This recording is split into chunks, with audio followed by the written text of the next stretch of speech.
Hello, everyone, and welcome to our world session. This is November 11th, 2025, 11/11, Remembrance Day in Canada and Veterans Day in the US. So let's just take a moment. I know it's not 11 a.m., but we'll just take a moment to be silent, to think of those who fought to bring us these wonderful countries that we live in, where we have so much advantage in the world.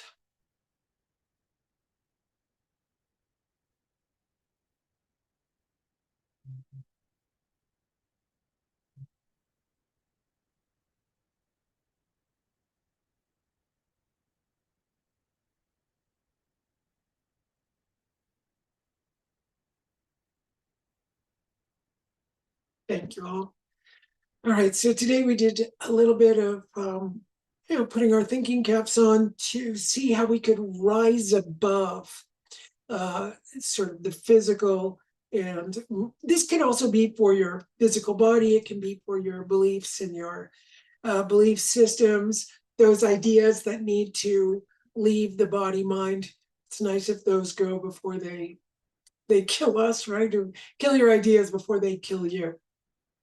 So what you can do is just go into, we want to get the brain and the entire body working with its neuroplasticity so that things can shift, whether it's going to be health, whether it's going to be one of the divided up brains, whether the gut brain, heart brain, head brain. We could get one of those. I don't know which one will work with you, but we just want to get that brain to be bring itself up from those restrictive beliefs that hold us in, let's say, conflict or divisiveness and the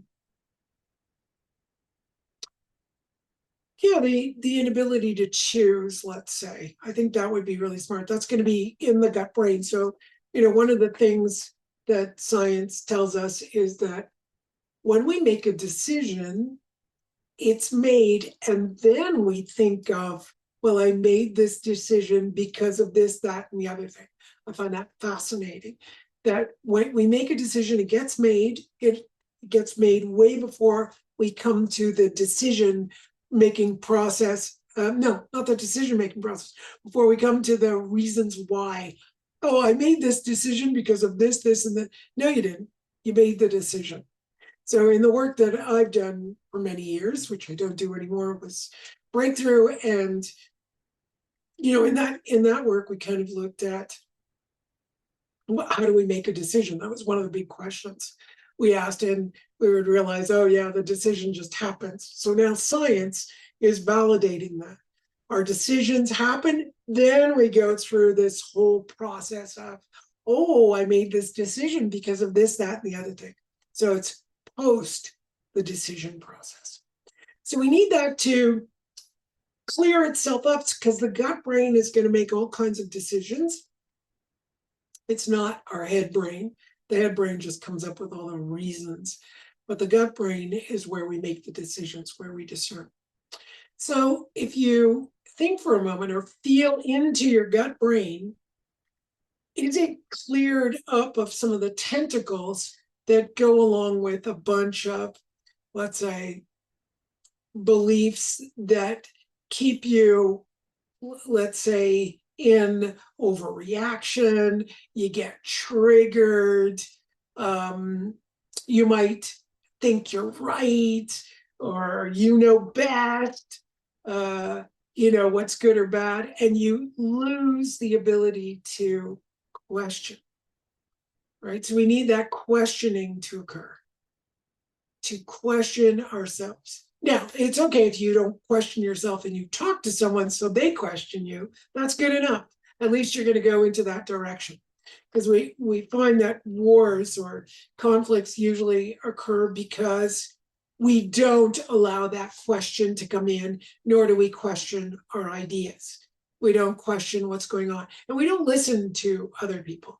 We just don't listen.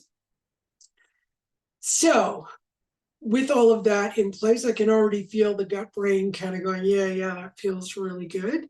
We get the heart brain to have compassion, and it's usually compassion for one person, empathy for one person. This whole idea of having compassion or empathy for a group, that's really weird. People go, oh, I have empathy for the planet. Everyone on it. I don't believe you. I believe that's your mind telling you that you should feel a certain thing for all the people. Empathy is feeling someone's feelings. Feeling someone's feelings. Compassion is being with the suffering of someone else. If I'm feeling all the feelings of a room of 1,000 people, I will probably implode. Most likely, like maybe even go insane. So if I have empathy for the planet and you're saying, oh, I have empathy for the group, no, you don't, because no one's experiencing the same thing. They're not. Everyone's an individual.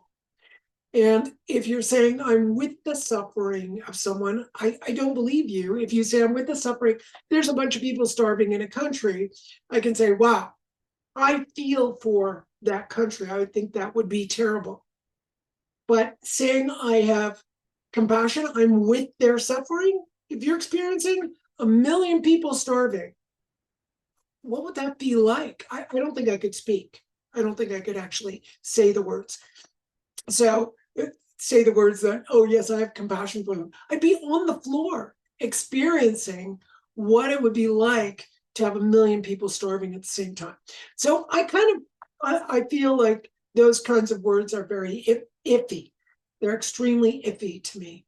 That kind of expression. It's really a generalization of very specific words, and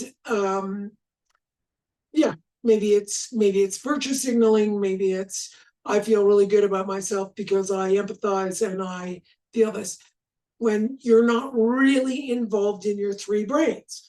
Because if your head brain says, well, wait a minute, that's not making any sense, because the likelihood of that experience occurring is very minute, then I have the heart brain that would probably have those experiences. But if my heart was feeling everything, I'd probably have a heart attack to experience all of that. And the third one is the discernment. So why are we doing this? Why would this come up today? Well, it's coming up because we really need to get beyond our own ignorance. And we listen to a lot of things and we pay lip service to most of the things that we say. We pay lip service to most of the things we say. I'm including myself in there. Yeah, we pay lip service. We can't just say things and just, I don't know if you've heard of the phrase thought terminating cliches. I talk to a lot of people and I want to get deep into a subject and they'll turn around and just give a cliche. And I'm like, well, there you go. Thought terminating cliche. It just ended. My thoughts just ended. I have nothing to say there, because you're even being told by the other person, I don't want to go any deeper in this. But here we are. You're attracted to this station. You're here. You want to go deeper.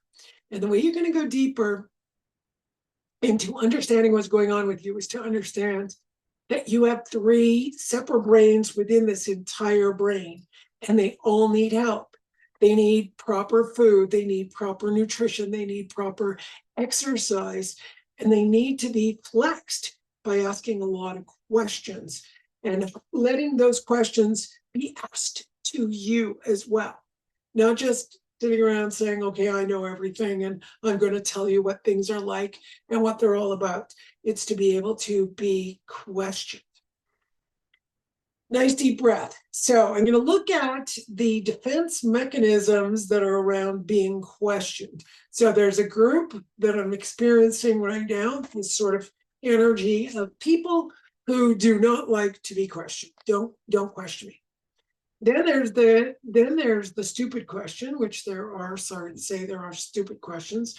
They're not thoughtful. They're I don't know if you've ever experienced someone who questions you because they have a particular goal in mind and they're questioning you to get to their goal, not into it. not into it all. It's just like right away, it's like, that's a stupid question. I don't know what you're asking me. You just want me to get to a certain place. Now, maybe if I'm being educated in school and the teacher's trying to help me learn something and memorize this pathway, excellent. I think that's great. But when I'm having a conversation, I'm trying to discover what's going on within me, because most of the work that I do is self-inquiry. I'm not talking about just questioning other things. I'm in a specific field here. Remember that. So and also, even if you're a teacher, and you can't be questioned, which happens often, right? So people who are indoctrinators will tend to dislike being questioned. So we are working here with allowing that flexibility to occur, so our neuroplasticity works a lot better, and we come out. What would be the ultimate goal here? Well, if I'm able to have all of this plasticity and capacity to make changes, no matter what happens in life, I will be at the ready. I'll be at the ready. When you're fixed in a certain way, you're not at the ready for the changes that occur. And what is the only thing that we know about life? Well, life is changing all the time, all the time. You're changing, your cells are changing, everything's changing. So the gut brain needs to keep up. And I find mine getting, as I get older, it gets a little bit more and more sluggish. So I work really hard at getting this gut brain to figure out how to act better and better and better in relationship with my heart brain, my head brain, and the world outside. That's a lot of stuff, right? A lot of stuff. All right, so take a nice deep breath, and let's allow the body-mind. Remember, anything I'm saying, your body-mind may translate, excuse me, in a different way. And that's really important that it does, because it's dealing with you. It's not dealing with me, and it's not dealing with me dealing with you. It is looking at, hey, we're picking up a collective. We really want to get the head brain to be neuroplastic. We want the heart brain to understand what goes on in the head, what goes on in the heart, and the gut brain to support our decision making. So nice deep breath. And we're just going to get the head brain to balance itself out through the cortical brain, but also all of we're going to look at insula separately, septal region, bliss center, insula, emotional, somatosensory cortex coming in. The reptilian brain is coming in. That's making me burp, which is going to go down the spine, and we're going to get those connections. We've got heart, the neurological tissue going to the heart. We're going to do a reset on the heart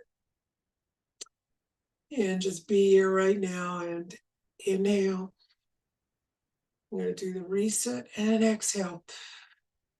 Gut brain. We're going to clean out the enteric plexus along with I'm seeing all of the lymphatic vessels in the small intestine, big system in there. We're going to get that moving and clearing. This is going to help release all of the toxins. From neuroplastics, we're going to do a transmutation there to your toxins, to pesticides, to whatever's in food. Let's get all that stuff out. We're going to bring in the lungs, get the lungs and the colon connected nicely. And breathe. You're breathing in life, and you're exhaling all of that toxin. Let it go out, and let's vibrate with the planets. The planet breathes as well. Yeah, that was great. So again, we'll do it with the planet. Oh my God, that's wonderful. So she really likes that. Planet Earth really likes that. And so does my body. I'm going to do it one more time because I really like that. Breathing in with the planet. Oh, it's so yummy. Ugh. Never did that before, but that's really nice. Really, really nice. Okay. We're going to get some underarm stuff going. In here, there's a network of, a lot of lymph nodes. Let's get them moving so it helps detoxify the head, brain, move it down and through. Those of you who feel like your breasts are congested, you could Very gently, don't do it hard. Tap the breasts, tap the underarms, and go into your spleen.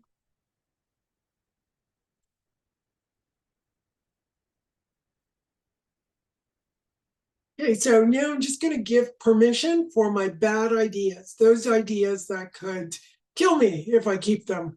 I want those ideas to start breaking down and moving. So you just talk to yourself and just go, I want those dumb ideas to go. I need them to go. They're just tensing me up. They're just causing a lot of conflict in my life, and I'm contributing to the conflict on the planet. I don't want to contribute to the conflict. I don't even want to contribute to peace nor to war. I don't want to contribute to either side.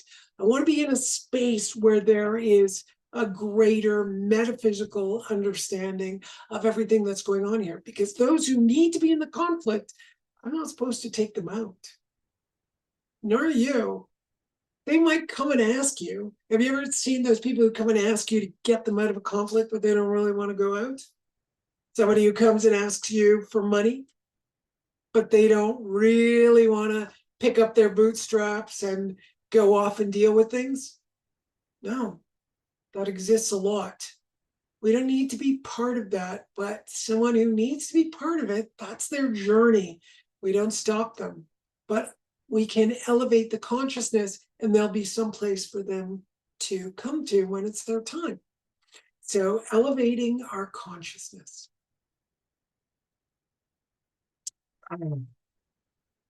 Yeah, I can really feel the heart opening up. Let's get that heart chakra. Hold your heart chakra. Inhale through the front and exhale out the back of your heart chakra. Inhale through the front, exhale out the back. Inhale through the back and exhale out through the front. And just sit for a moment. Remember yourself. Remember yourself. Most of us don't. We spend a lot of time outside ourselves. Remember yourself. You're here. This is your journey.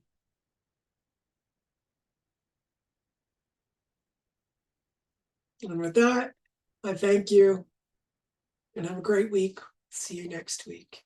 Bye.